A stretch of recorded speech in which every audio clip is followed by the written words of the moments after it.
on va prier que le Seigneur dirige.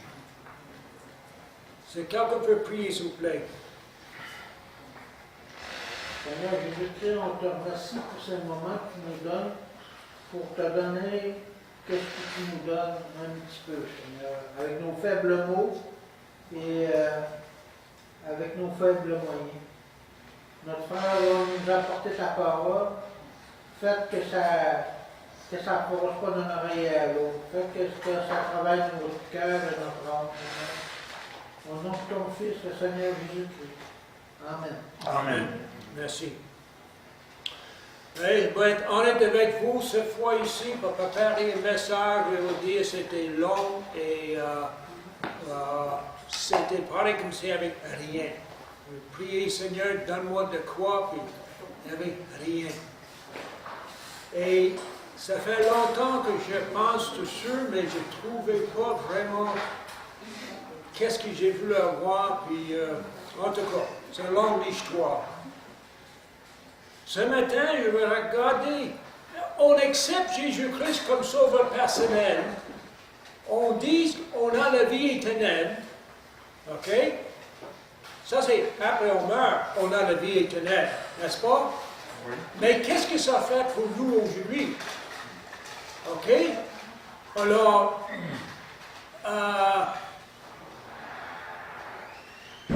qui sommes-nous? On dit qu'on est chrétien. Qu'est-ce que ça veut dire au juste? Qui sommes-nous? Alors, je vais regarder quelques versets dans la parole de Dieu ce matin qui nous montrent notre identité à Jésus-Christ. Qui sommes-nous vraiment? Qu'est-ce que la Bible nous dit? Premièrement, et vous savez, vous n'avez pas besoin de regarder ce verset pour commencer. Je vais regarder dans Jean 1,12. Mais dans le message, je vais regarder dans Romains et 1 Corinthiens. Alors, si vous pouvez trouver les places dans la parole de Dieu. Et quelques versets qui nous montrent qui nous sommes. Premièrement, dans Jean 1,12, et probablement vous connaissez, plusieurs d'entre vous le connaissent par cœur, mais à tous ceux qui l'ont reçu, à ceux qui croient en son nom, elle a donné le pouvoir de devenir enfants de Dieu. Et donc, pour vraiment savoir qui nous sommes, il faut commencer premièrement d'accepter Jésus-Christ comme sauveur personnel et on devient un enfant de Dieu. Alors ça, c'est la première chose qu'on veut remarquer ce matin, c'est que une fois qu'on accepte Jésus-Christ comme sauveur personnel, on le reçoit dans notre vie, dans notre cœur, on devient un enfant de Dieu. Ça, c'est un privilège, je crois, qu'on ne réalise pas. Comment nous, des êtres humains, Dieu nous accepte et on devient un enfant de Dieu. Alors, on va regarder plus loin concernant ces choses. Puis le pasteur a parlé de ça un petit peu, il me semble, il y a quelques semaines. Et elle a mentionné que nous sommes le sel. Souvenez-vous de ce message? Il a mentionné que nous sommes la lumière. Il a mentionné qu'on doit être attaché au sec. Et il a mentionné aussi qu'on est choisi de porter le fruit. Alors, il a commencé sur ce sujet un petit peu, là, puis je ne vais pas toucher ce qu'il a déjà dit. Mais pensez un peu, nous sommes le sel de terre, nous sommes la lumière, le sel, si je peux dire, Jésus-Christ qui coule en nous, parce que c'est lui le sel, nous sommes les branches. Et, juste en passant, on parle de sel, je vais pas aller dans le détail. Est-ce que vous avez déjà regardé une graine de sel en dessous du microscope? Ah, c'est bien. C'est pas rond. C'est un cube. Je trouve ça intéressant. Chacun, c'est une cube. Et on va pas aller dedans.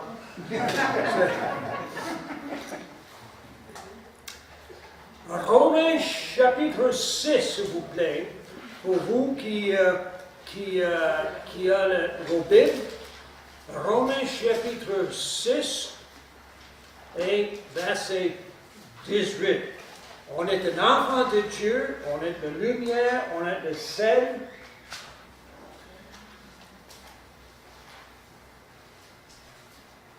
Et qu'est-ce que j'avais dit? 6, 18.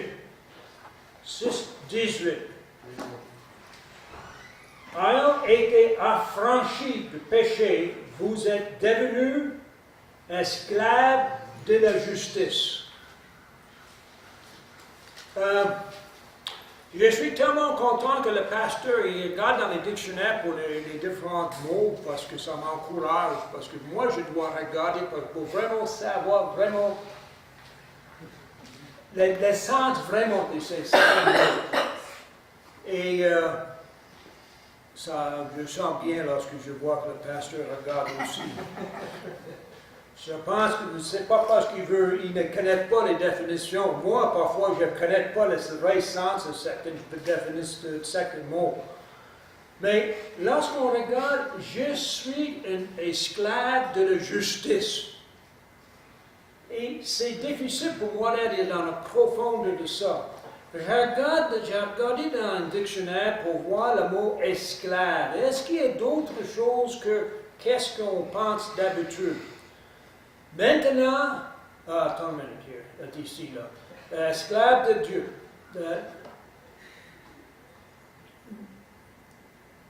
On est libéré de péché et on devient esclave de la justice. Et dans le dictionnaire, celui qui est sous la dépendance absolue d'un autre, qui le considère comme sa propriété. Ah, lorsqu'on pense à ça, lorsqu'on accepte Jésus-Christ comme sauveur personnel, on devient la propriété de Jésus-Christ. C'est lui qui nous a rachetés sur la croix. C'est lui qui a coulé son sang pour nous et nous a rachetés. Donc, il a le droit sur nous. Il nous a rachetés du péché. On est devenu enfant de Dieu, mais on devient un esclave de Dieu et on a un maître. Il a le droit absolu sur nous. Il a payé le grand prix. Et on doit dépendre sur lui pour toutes choses. Pour la vie éternelle, mais pour la vie ici sur terre aussi. Pensez pour un moment, là, la planète Terre est suspendue, pas avec les cordes, suspendue dans l'espace. Et ça vient tout le soleil. Ça fait des années que ça fait ça. Et on ne pense même pas dessus. On est suspendu dans l'espace. Il n'y a aucun contrôle, je vais vous dire. Et on dépend sur lui et on ne réalise pas. Sur cette planète Terre, c'est la seule planète qu'on peut vivre dessus.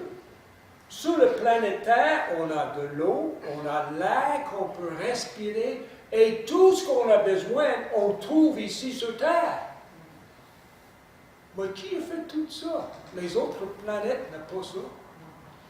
Dieu, on dépend sur Dieu pour toutes choses. Le pasteur parlait que sont des graines dans le jardin. On mange la nourriture. Ça vient tout. Ça va pousser, cette nourriture-là. On dépend sur Dieu. Et si le monde pourrait réaliser ça, on dépend sur Dieu sur toutes choses. Et on est l'esclave de la justice. On va regarder maintenant dans chapitre 6 encore, et verset 22.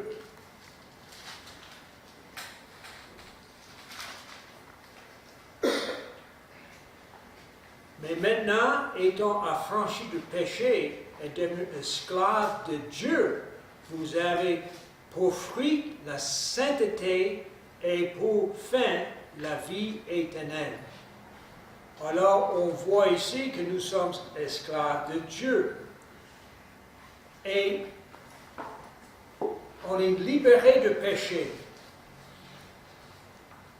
Dieu est devenu mon maître. Et pour obéir à Dieu, lorsque je vais obéir à Dieu, il va produire en moi la sainteté. Ah, la sainteté. Je vais devenir plus et plus comme lui. Et à la fin, la vie éternelle. Je pensais dessus. Puis j'ai emmené les jouets avec moi. Mes jouets ce matin sont un peu pesants. J'ai emmené les bottes. Maintenant, les bottes sont, on va dire, propres. Mais d'habitude, elles ne sont pas si propres que ça. Imaginez les bottes remplies de vases. Souvent le matin, je vais aller dehors, puis je vais commencer à travailler. Et je travaille dans le jardin. Parfois, je coupe le bois chauffage, mais je réalise plus et plus. Parfois, les voisins n'aiment pas ça, bonne heure le matin. Et ça ne fait pas de meilleurs amis. Et je travaille de toutes sortes d'affaires. Et quand j'arrive pour déjeuner, j'entre dans la maison des bottes. Et je mets ces bottes-là parce que c'est trempe d'habitude, le gazon, puis le foin, puis tout.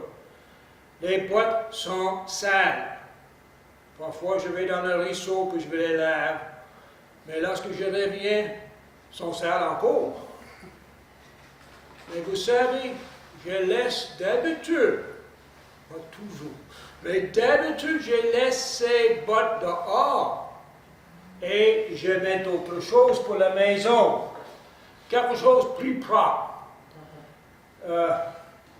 Je les appelle mes pantoufles. J'ai la misère à trouver les grandeurs de petits souliers, alors je prends n'importe quoi que je peux trouver souvent. Mais pour moi, de commencer à porter des souliers, ça fait peut-être plus que 40 ans que je n'ai pas porté des souliers, toujours en bottine. Et j'ai la misère avec ça. Mais une chose j'ai appris, ma femme n'aime pas ça quand j'entre dans la maison avec les bottes sales. Ça prend 44 ans bientôt qu'on est mariés et j'ai appris bien vite que mes bottes sales doivent rester dehors. Mais j'apprécie ça. Quand le Seigneur m'a sauvé, j'ai été comme des bottes sales. Et il m'a donné d'autres choses. Il m'a donné des souliers propres, ou les bottines propres si vous voulez. Je laisse ces bottes sales dehors et j'entre avec des bottes, des souliers propres. Est-ce que je fais ça pour ma femme? Quand je vois qu'est-ce que le Seigneur fait pour moi, il me donne des souliers propres pour l'éternité. Les bottes sales, on met de côté. Il a changé la vie. Mais est-ce que quand je parle des bottes sales, est-ce que je fais ça parce que j'ai peur de ma femme? Elle va prendre le balai et elle va me cogner sur la tête?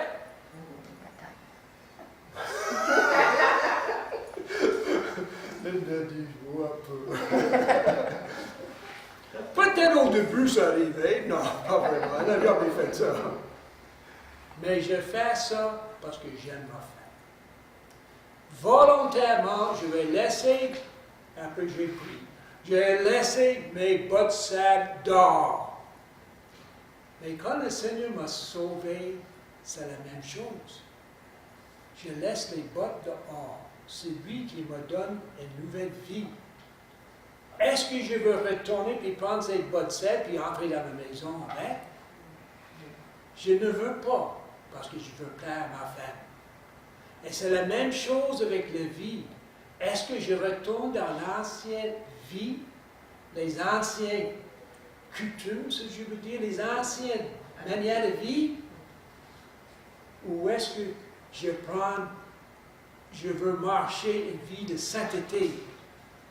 Pas parce que le Seigneur m'a cogné sur la tête avec 2 par 4, parce que je l'aime. Parce que je l'aime. Et ça fait toute une différence. Est-ce que je laisse les bottes sales dehors parce que j'ai peur, ou est-ce que je laisse des bottes sales dehors de l'ancienne vie parce que j'aime mon Sauveur? Ça fait toute une différence dans notre marche chrétienne. Et je veux dire, lorsque j'ai préparé ce message, ça m'a touché très profondément. Alors le message ce matin, c'est pour moi. Vous pouvez écouter si vous voulez. J'espère que vous allez écouter. Mais on a appris que je suis, premièrement, on est enfant de Dieu, on est esclave de la justice, on est esclave de Dieu. Je veux faire le bien pour plaire à Dieu. Parce que, non pas parce que j'ai peur, mais parce que je l'aime. Nous avons chanté, je vais chercher le livre, excusez-moi.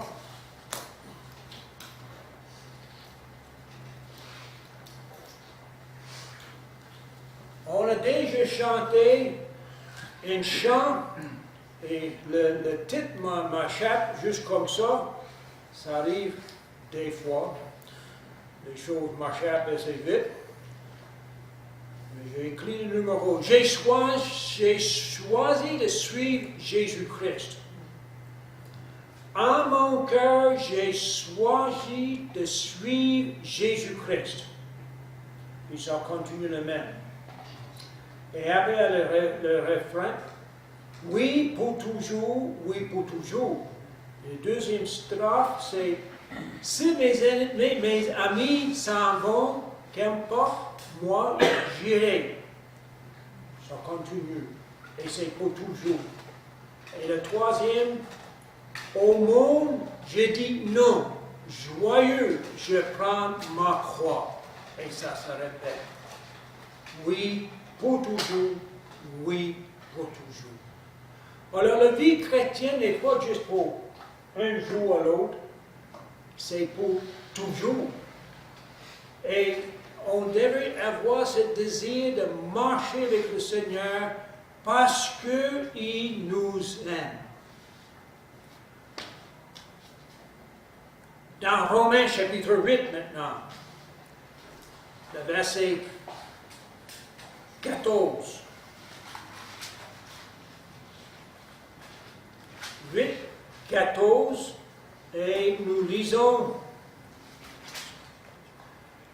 car tous ceux qui sont conduits par l'Esprit sont fils de Dieu. Alors on voit ici, nous sommes, une fois qu'on accepte le Seigneur comme sauveur personnel, on est fils et filles de Dieu. Et plus loin, si nous lisons, à partir de 15, et vous n'avez point reçu l'esprit de servitude pour être encore dans la crainte, mais vous avez reçu un esprit d'adoption par lequel nous crions Abba, Père ou Papa. On voit ici, nous sommes adoptés dans la famille de Dieu. Et je trouve ça vraiment spécial. Nous sommes adoptés. On ne mérite pas, il nous adopte. Et si on continue encore plus loin, l'Esprit lui-même rend témoignage à notre esprit que nous sommes enfants de Dieu. L'Esprit nous dit qu'on est enfants de Dieu.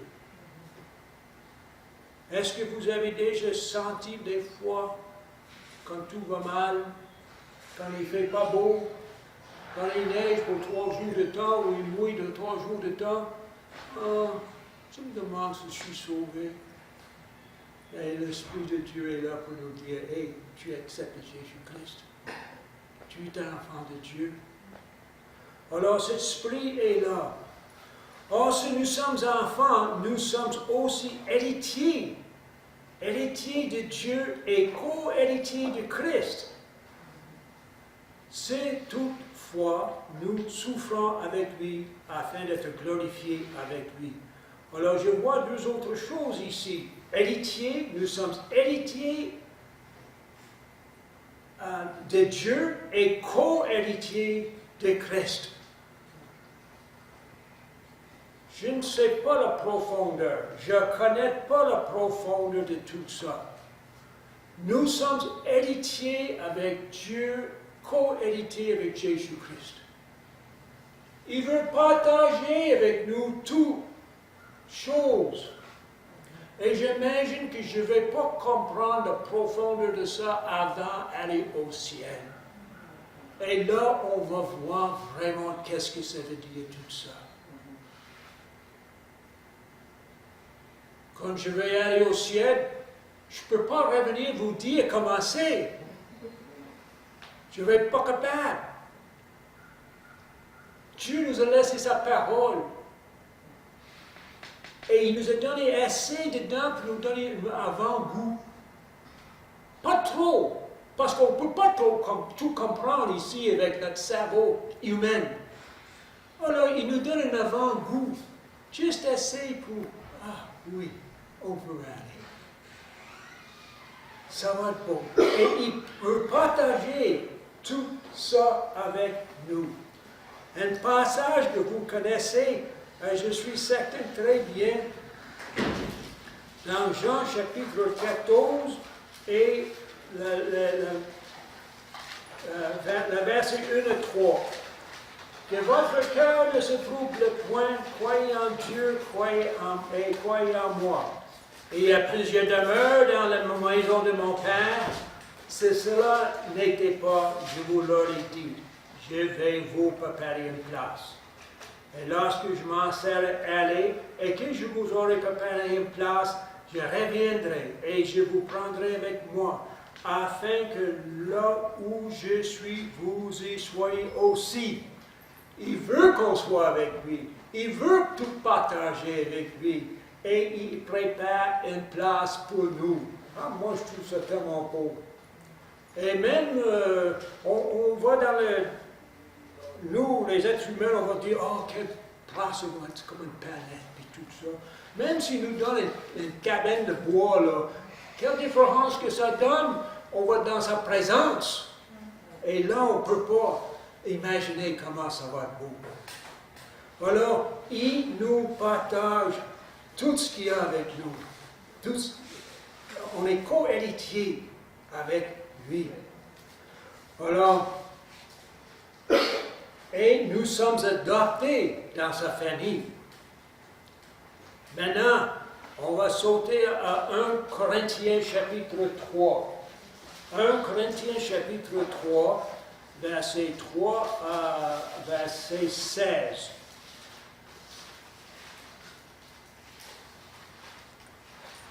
3, 16. Ne savez-vous pas que vous êtes le temple de Dieu et que l'Esprit de Dieu habite en vous? Lorsqu'on accepte Jésus-Christ, l'Esprit vient et demeure en nous. Et on devient le temple de Dieu. Si quelqu'un détruit ce temple de Dieu, Dieu le détruira. Car le temple de Dieu est saint, et c'est ce que vous êtes. Alors, je vois que nous sommes le temple de Dieu, parce que l'Esprit de Dieu demeure en nous. Et ils disent aussi dans ce passage que nous sommes saints. Donc, si nous sommes le temple de Dieu, on devait prendre soin de ce temple. On ne devait rien faire qui peut briser, au moins exprès, le temple de Dieu. Pensez maintenant, combien de choses dans la vie on fait comme habitude le chair, et ça brise le corps humain. Il y a beaucoup de choses. On peut mentionner l'alcool, on peut mentionner le drogue, on peut mentionner le cigarette, et on peut aller continuer. Je connais un pasteur qui, il commence à avoir un certain âge maintenant, mais il était pompier, volontaire et ambulancier. Et aujourd'hui encore, il est ambulancier. Ça a donné une opportunité pour lui de rencontrer le monde et d'aider le monde aussi. C'est une petite place dans la campagne. L'église n'est pas assez grande pour une petite place dans la campagne. Et il nous a conté à un moment donné qu'il y a eu un appel, et c'était pas loin de chez lui. Maintenant, pour lui d'aller chercher l'ambulance, ça doit faire 10 minutes, 15 minutes, peut-être 20 minutes pour aller chercher l'ambulance, puis il doit revenir. Alors, pour lui, il y avait un appel d'un des voisins pas loin de chez lui, un ado qui a pris, je crois que c'était l'héroïne. L'héroïne, de drogue. Excuse-moi si je prononce mal les mots. Ça, je comprends parfois, le monde ne comprend pas. Et il n'était pas loin de la mort.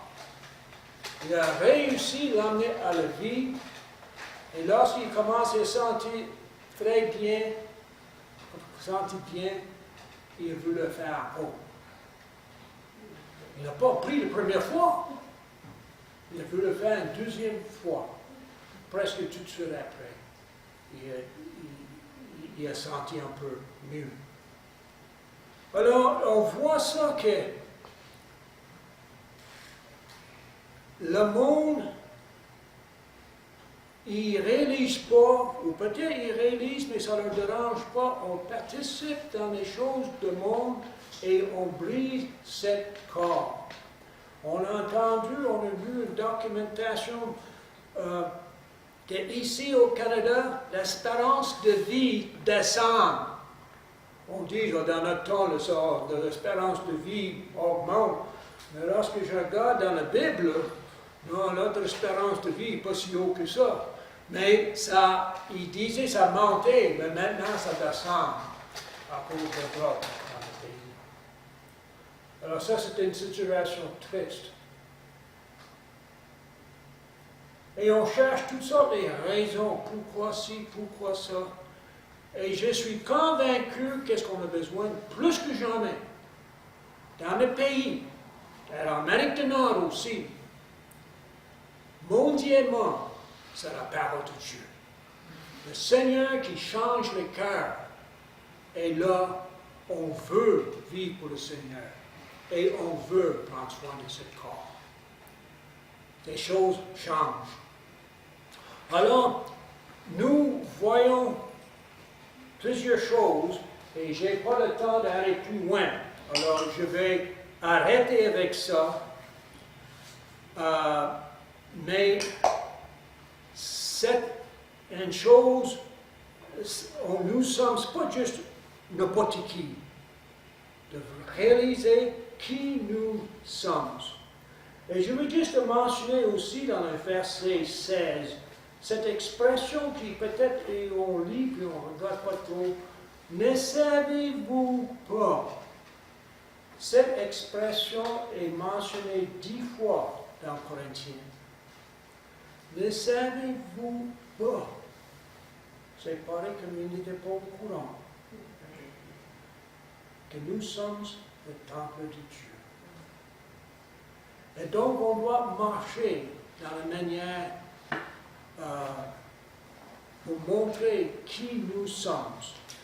Et nous sommes le temple, nous sommes adoptés dans la famille de Dieu, on est co-héritiers avec Christ, nous sommes héritiers avec Dieu,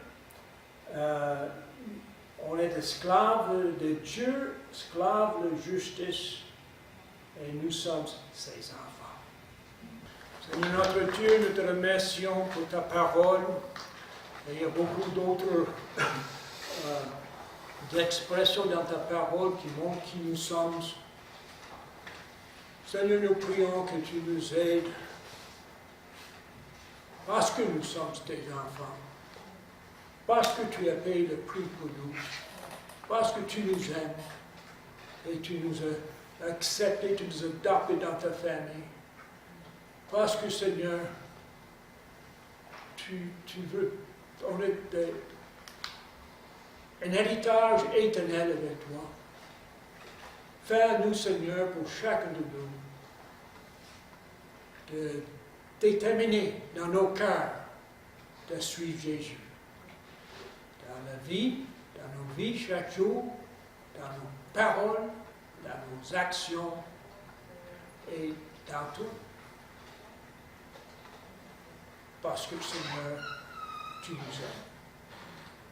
Sois avec chacun ici, bénis-les grandement. Fortifie-les, encourage.